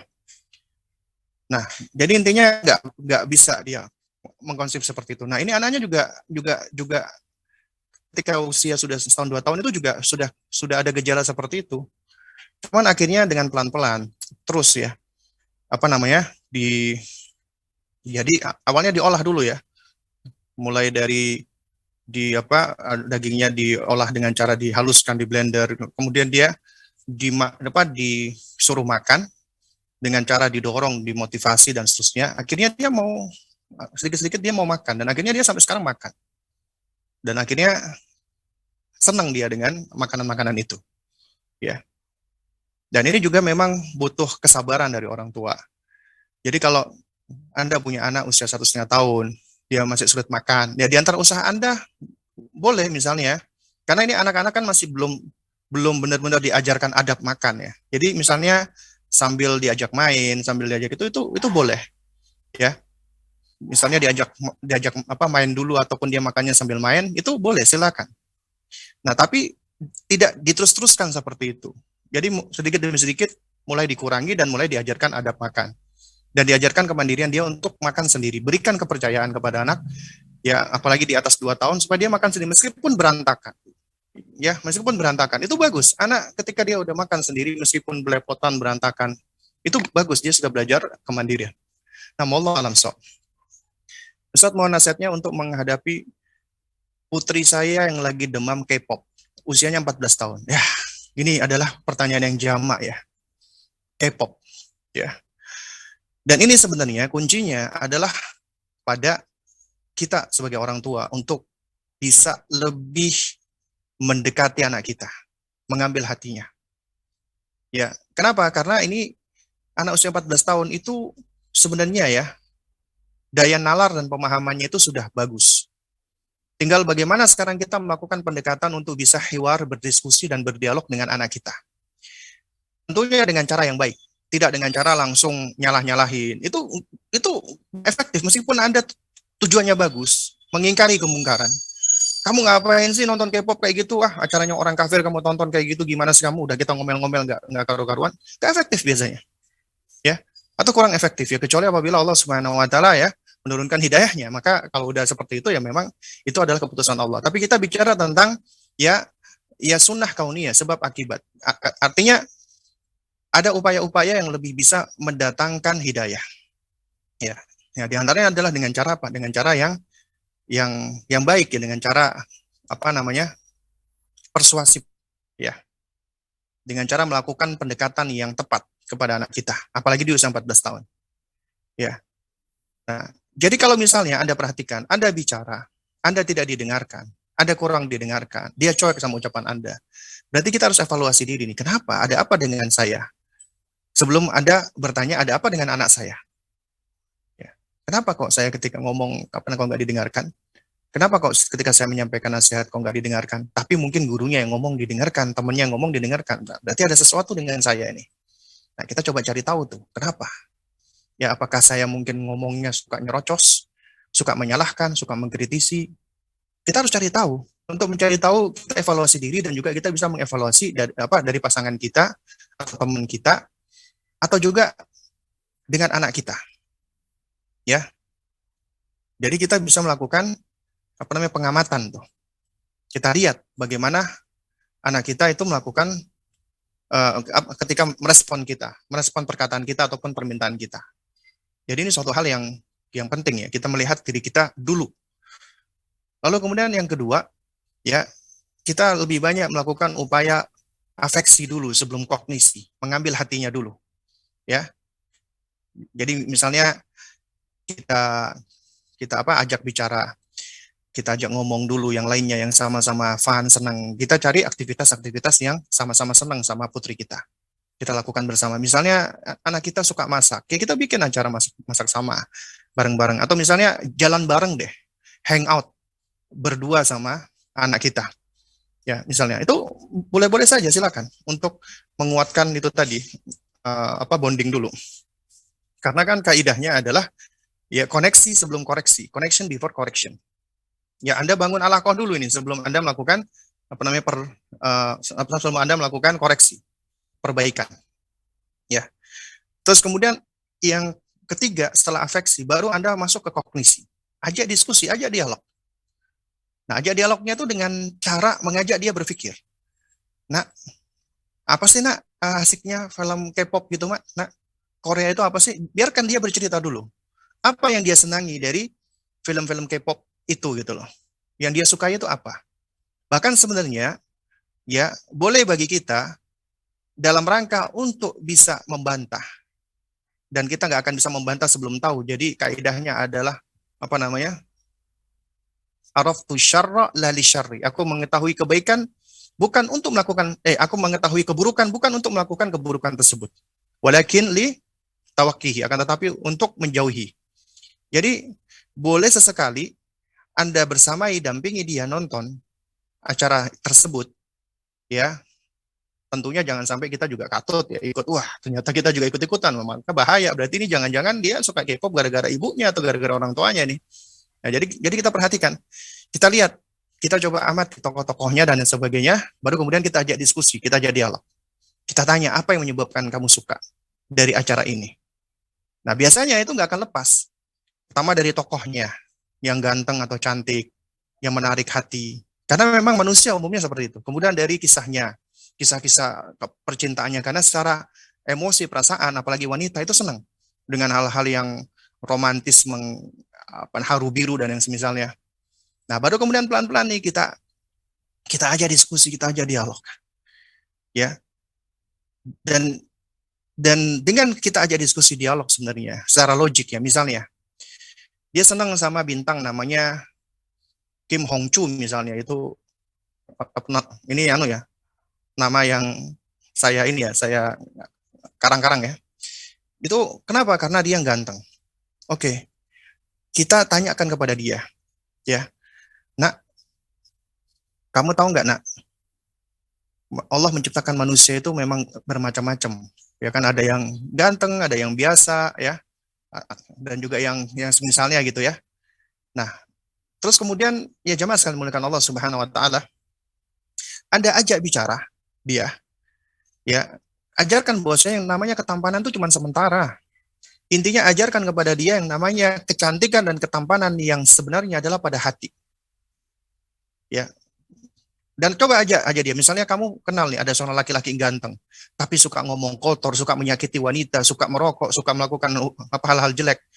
Itu akan tadinya kelihatan tampan, tiba-tiba langsung jelek. Tapi beda sama ada laki-laki biasa, tapi dia baik, tapi dia sopan, tapi dia Masya Allah. Jadi, karena hati itu akan cenderung ya pada hal-hal yang menarik seperti itu. Memang awalnya mata dulu, tapi kemudian yang paling menentukan adalah hati. Nah, itu kita ajak terus diskusi seperti itu. Ya.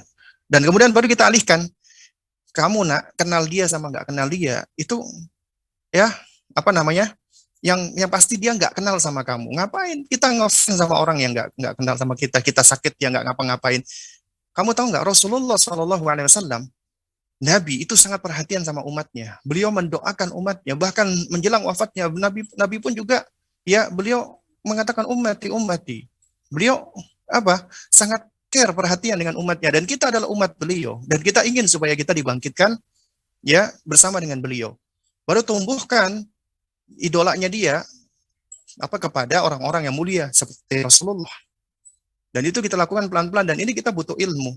Karena itu apabila kalau anak Anda sampai demam K-pop, ya itu berarti nggak lepas juga dari kita. Karena kita selama ini mungkin cenderung abai membiarkan dia. Untuk menariknya juga kita butuh kesabaran. Nah, wallah alam sob. Tapi ini sepertinya ada penelpon masuk. Ya, silakan. Bisa dibuka ya. Ya. Gimana? Bisa bertanya sekarang. Silakan Ibu, dengan siapa, di mana Ibu? Oh ya, ini saya dengan Ibu Susi, Ustaz, dari Jakarta. Ya. Oh, Ini Masya saya mau Allah, di bertanya, Ustaz. Jakarta ya, Bu? Ya, baik, Ya, Masya Allah. saya bersyukur sekali Ustaz, ya Allah, alhamdulillah ya Ustaz, ya berkat rahmat Allah saya bisa bicara dengan Ustaz. Ini sebenarnya kasusnya si cucu saya Ustaz. Cucu saya kan tinggal sama ibunya di Malaysia karena ibunya kerja sementara di sana, sedangkan bapaknya di Jakarta kerja juga. Nah, ini cucu saya nomor umurnya 15 tahun lah Ustaz, wanita ya Ustaz ya. Ini maksudnya kok dia sama ibunya tuh pertama tuh, jadi ke anak saya tuh curhatnya ke saya tuh sampai nangis-nangis. Kata anaknya tuh terlalu berani sama dia. Kalau ini suka nyalain, kenapa kok tubuh saya tuh jelek, pinggul saya gede. Pokoknya apa yang ada di tubuhnya dia selalu nyalakan katanya gitu. Udah gitu dia ya maksud mungkin karena jadi anak saya tuh terlalu manjakan atau gimana. Pokoknya dia maunya beli kerudung yang model ini selalu dibeli sama anak saya sampai kadang berapa puluh juta gitu, saat baju segala macam udah diturutin apa maunya dia gitu loh. Tapi dia tuh tetap nyalain kalau mau sekolah pagi tuh yang nangis lah ya ini, kalau terlalu berani lah intinya katanya sama ibunya tuh. Ibunya udah coba sabar, tapi selalu itu bertentangan sama ibunya gitu Ustaz. Sampai yang saya sedih tuh Ustaz sebenarnya dari diri anak saya sendiri gitu. Dia tuh ngadu ke saya sampai ngatain biar, kan namanya Aisyah ya Ustaz, biar Aisyah mati, mauin dia ridho dia mati, dia biar sengsara hidupnya, biar miskin, biar segala macam. Lihat aja ini, mau lihat nih keadaan Aisyah nanti tua biar susah. Jangan mama berharap bahwa Aisyah tuh jadi dokter, jadi nggak akan ini. Itu sumpah serapah keluar dari mulutnya. Ya Allah Ustaz, saya namanya ngaji ya Ustaz, nggak kuat hati saya Ustaz dengan anak saya begitu kok. Seorang ibu sampai bisa gitu keluar mulut kayak gitu. Tapi saya juga mau ngomong ke anak saya, waktunya nggak ada gitu Ustaz. Begitu. Ini penyebabnya apa sih anak saya sampai segitu kuatnya nyumpahin anaknya gitu, sampai sumpah serampahnya luar biasa. Menurut saya tidak patutlah seorang ibu sampai bicara seperti itu gitu loh. Saya sampai ngadu sama suaminya. Suaminya juga serba salah, kata kalau saya bilang ini gimana sih istri kamu tuh kok begini, saya suka cerita gitu. Tapi suaminya bilang ya saya udah berusaha mah, tapi gimana kata gitu. Pokoknya anaknya intinya gimana Ustaz, marah-marah apa-apa, kalau mau pakai baju ini marah, salah jilbab ini salah, padahal apapun yang diinginkan tuh semua udah dicukupin gitu sama anak saya. Tapi dia selalu merasa pakai jilbab ini harusnya begini, mukanya Aisyah jelek lah, tembem lah, pantatnya gede lah segala macam. Saya kadang diajak keluar aja nggak mau Ustaz, untuk maksud sekedar kenal sama tetangga, mau diajak pergi karena juga susah. Pokoknya intinya dia maunya sendiri gitu Ustaz. Nah itu gimana Ustaz ya cara menghadapinya? Saya tuh sampai ini saya lagi dengar ceramah Ustaz, Masya Allah, Allah ridho, Allah beri pertolongan saya sehingga saya bisa bicara dengan Ustaz. Walaupun ini saya sebagai nenek ya Ustaz ya, tolong Ustaz berikan saya nasihat, insya Allah biar saya bisa nyampaikan ke anak saya. Jazakallahu Ustaz, barakallahu fiik. Assalamualaikum Baik, Bu. warahmatullahi wabarakatuh. Wafik barakallah, waalaikumsalam warahmatullahi wabarakatuh. Nah, ya baik Bu. Jadi ini sebenarnya kalau ngomong nasihat ya, itu dari 4 sisi sebenarnya. Nasihat dari sisi ibu sebagai seorang nenek, seorang ibu bagi ibu juga, dan juga nasihat bagi sang ibu tersebut ya, anaknya ibu, dan juga nasihat bagi sang cucu ya, dan nasihat bagi sang suami. Nah, cuman karena waktu yang singkat dan juga kesemuanya tidak hadir ya, berarti ya di sini saya hanya bisa memberikan nasihat untuk ibu ya, apa selaku penanya di sini. Jadi yang pertama Bu ya, memang kita nggak bisa pungkiri ya, hidayah di tangan Allah Subhanahu Wa Taala.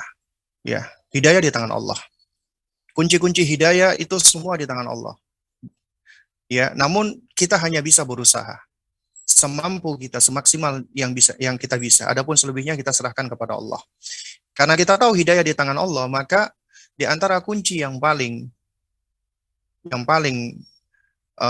penting ya adalah kita jangan pernah berhenti berdoa. Karena doa itu adalah silahul mu'min. Itu senjatanya orang beriman. Jadi manakala seorang mukmin dia melangitkan doanya dia, Allah itu Maha mendengar. Allah Maha mengetahui, Allah Maha baik, Allah Maha bijak. Dan semua keputusan Allah sesuai dengan ya yang Allah Subhanahu wa taala putuskan sesuai dengan keadilan Allah. Jadi kita banyak berdoa kepada Allah. Doa untuk kebaikan kita yang pertama, kebaikan putri kita, kebaikan cucu kita, dan kebaikan ya suaminya. Ya, itu yang pertama. Lalu yang kedua, banyak beristighfar kepada Allah, banyak mohon ampun kepada Allah. Karena kaidahnya adalah wa ma asabaka min hasanatin faminallah wa ma asabaka min sayyi'atin famin nafsika. An-Nisa 79. Itu kaidah, Bu, kaidah Qur'aniyah. Apa yang menimpa kamu, apa yang kau dapatkan dari kebaikan, itu dari Allah. Kalau kita mendapatkan ya segala kebaikan, kita katakan hadza min fadli rabbi. Ini adalah karunia dari Rabbku Allah Subhanahu wa taala. Allah yang memberikan karunia ini semua. Apapun itu, mau harta, ataupun anak yang saleh, anak yang baik, ataupun apa, segala kebaikan, katakan hadza min fadli rabbi. Ya, alhamdulillah, ini adalah karunia dari Allah. Adapun keburukan yang menimpa kita, musibah, ujian, maka katakan, ya ini adalah dari diriku sendiri. Ya, karena Allah mengatakan wa ma asabakum min musibatin fabima kasabat aydikum. Tidaklah musibah yang menimpa kalian, ujian yang menimpa kalian kecuali dari kalian sendiri, sebab kalian sendiri, sadar nggak sadar. Jadi itu karena kita sendiri. Tapi ingat kata Nabi SAW, ya innallaha idza ahabba qauman ibtalahum. Sesungguhnya Allah apabila mencintai suatu kaum, Allah uji. Ujian itu menunjukkan salah satu bukti cintanya Allah Subhanahu wa taala. Karena di dalam ujian itu apabila kita sabar, dosa kita akan diampuni oleh Allah. Kesabaran kita akan dibalas oleh Allah dengan balasan tidak ada batasnya oleh Allah Subhanahu wa taala. Kemudian juga dalam ujian itu mengandung tadzkir, mengingatkan kita ya akan Allah. Kita butuh dengan Allah, kita butuh pertolongan Allah. Kita ini lemah. Sehingga kita senantiasa ingat dengan Allah, berzikir kepada Allah, mendekat kepada Allah. Itu adalah nikmat yang luar biasa. Karena musibah yang mendekatkan diri kita kepada Allah itu sebenarnya nikmat. Tapi malah kita mendapatkan karunia, tapi malah menjauhkan kita dari Allah. Maka itu adalah sejatinya nikmah, kesengsaraan, azab dari Allah Azza wa Jalla. Ya, istidraj. Ya. Nah, jadi banyak berdoa kepada Allah. Lalu kemudian yang kedua, ketika cucu atau anak curhat, kita dengarkan baik-baik. Biarkan dia ngomong dulu, baru kemudian kita berikan nasihat. Ya. Nasihat apa? Agar pertama sabar. Yang kedua, ya kita nggak perlu memberikan ucapan yang banyak menyalahkan. Kita sampaikan aja apabila itu anak kita yang ngomong. Ingat ya, nak, kamu itu ibunya. Ya. Kamu itu ibunya. Ya. Jadi dia itu anakmu. Allah jadikan kamu ibu. Dan dia adalah karunia dari Allah kepada kamu gitu loh. Ya, jadi ingatkan terus tentang karunia-karunia Allah, tentang putrinya itu karunia dari Allah. Ya. Agar dia selalu bersyukur dan melihat baiknya. Juga demikian ketika yang cucu bicara juga ingatkan. Soalnya kalau mendengar cerita dari ibu ini sebenarnya problemnya panjang sebenarnya. Karena kalau saya lihat dari si anak ini, si cucu ini dia nggak pede dengan dirinya, dia nggak pede dengan dengan bentuk tubuhnya. Itu karena banyak faktor, ya, banyak faktor. Dan ini nggak lepas dari pola asuh. Idealnya sebenarnya, ya, kalau kita mau bicara tentang ideal, seharusnya ini juga tanggung jawab suami, tanggung jawab sang bapaknya. Ya, kalau bapak sudah bekerja, tidak sepatutnya dia izinkan istrinya bekerja, apalagi sampai di luar negeri. Ya, seharusnya tidak sampai demikian. Nah, kalau kita perhatikan ya, segala sesuatu yang buruk itu nggak lepas dari perbuatan buruk kita, kemaksiatan kita. Nah, jadi ketika kita perhatikan ya, ada keburukan-keburukan, itu adalah sarana bagi kita untuk introspeksi. Bisa jadi banyak kemaksiatan yang kita lakukan. Di antaranya ya kemaksiatan dari sang suami, kemaksiatan dari sang istri, kemudian juga akhirnya berimbas kepada sang cucu tadi. Dan memang ini adalah bukan momen yang tepat kita untuk menyalahkan kamu ini banyak dosanya, kamu ini bermaksiat, bukan. Itu suatu hal yang tidak efektif ya, dan juga kurang hikmah ya. Nah, tapi yang paling baik adalah apa? Kita pelan-pelan kita ajak bagaimana supaya sang putri kita tadi yang di Malaysia dia mau pulang ke tanah air, bawa anaknya, kumpul sama suaminya, kemudian bangun lagi keluarga. Semuanya butuh belajar, butuh ilmu. Karena di antara kunci ya semua perbaikan ini setelah hidayah Allah adalah belajar ilmu, Bu. Sang suami harus belajar berilmu, istrinya juga harus belajar, harus berilmu. Insya Allah putrinya juga akan ikut nurut gitu loh. Kenapa? Karena ketika sang cucu ini dia merasa kayak misalnya pakai ini dia merasa tembem, pakai ini pinggangnya besar, Dia menganggap bahwasanya entitas dirinya itu adalah seperti ya itu tadi tubuh, penampilan. Ya padahal tubuh kita ini cuma daging saja, onggokan daging, dan Allah nggak melihat itu semua. Allah nggak lihat tentang tubuh kita, meskipun kita tahu ini tubuh karunia dari Allah, harus kita jaga, kita pelihara, nggak boleh kita sia-siakan. Sebagaimana anak juga karunia dari Allah, harus kita jaga, kita kita apa namanya, kita syukuri gitu loh, dan kita jaga, kita apa namanya, pelihara. Nah, jadi nasihat saya adalah ini memang suatu hal yang memang kita nggak bisa berharap masalah ini akan bisa segera selesai, karena ini butuh kesabaran yang banyak. Karena ketika ibu sebagai seorang nenek sekaligus seorang ibu, ketika memperhatikan cucu, kemudian juga ibu apa namanya, memperhatikan anak, itu juga bagian dari apa namanya, effort, juhud, upaya ibu yang insya Allah dibalas pahala oleh Allah Subhanahu Wa Taala. Karena memang mendidik anak ini adalah ibadah yang paling panjang. Ya, artinya selama napas kita masih bisa berhembus dan kita masih punya anak, masih punya cucu, lalu kemudian kita masih apa namanya, masih memberikan mereka arahan, pendidikan, maka itu adalah ibadah dan pahalanya senantiasa berlimpah. Ya. Nah, jadi apa namanya? Terus kita melakukan hal-hal yang baik yang bisa kita lakukan. Sembari kita banyak meminta tolong kepada Allah, kita banyak mendekat kepada Allah, kita doakan anak-anak kita, cucu kita, dan kemudian juga kita berikan nasihat. Ya, diantaranya adalah supaya dia untuk pulang, ya, ke tanah air, atau suruh suaminya datang ke Malaysia kalau memang memungkinkan, tinggal bersama. Karena sosok anak perempuan ini, cucu Anda ini butuh juga sosok bapaknya. Ibunya juga butuh sosok suaminya. Ya, karena itulah keluarga. Suami istri itu saling melengkapi satu dengan yang lainnya. Ya. Dan seharusnya saling bertawun, bekerja sama. Karena mengarungi kehidupan dunia ini nggak mudah, berat. Ya, dan insya Allah dengan saling bergandeng tangan antara keluarga, antara suami istri dan anaknya, ya, kalau kemudian melangkah menghadapi apa yang begitu sulitnya, itu insya Allah akan berasa lebih mudah dengan izin Allah. Asalkan sekeluarga ini punya destinasi yang sama, punya tujuan yang sama, visi misinya sama. Tapi kalau visi misinya beda-beda, akan berantakan. Dan juga di antara hal yang patut kita waspadai adalah obsesi, apabila obsesinya itu dunia.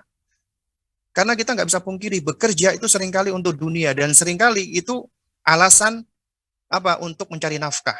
Padahal wanita tidak berkewajiban mencari nafkah. Selama ada suaminya, suami yang berkewajiban mencari nafkah.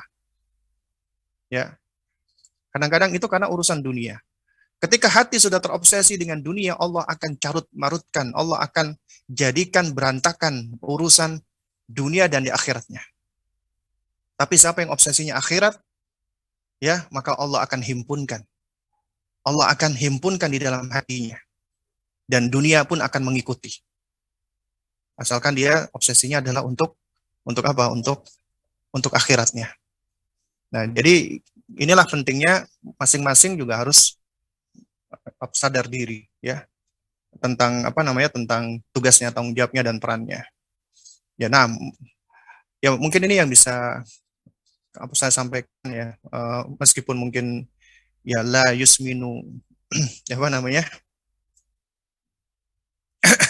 oh, nama wala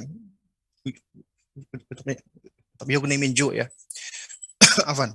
Ya, meskipun mungkin tidak bisa menghilangkan dahaga dan juga tidak bisa menghilangkan rasa apa lapar, ya. Nah, namun mudah-mudahan sedikit ini bisa memberikan manfaat untuk kita semua. Dikarenakan ini sudah pukul 10:30, ya, mungkin insya Allah kita bisa cukupkan sampai di sini. Kurang lebihnya saya mohon maaf apabila ada hal-hal yang kurang berkenan. Ya, tentunya yang hak datangnya dari Allah, yang batil datangnya dari diri saya pribadi, dari syaitan yang senantiasa meniupkan was-was ke dalam diri, dan juga dari hawa nafsu saya. Subhanakallahumma wa bihamdik, asyhadu an la ilaha illa anta, astaghfiruka wa atubu ilaik. Assalamualaikum warahmatullahi wabarakatuh.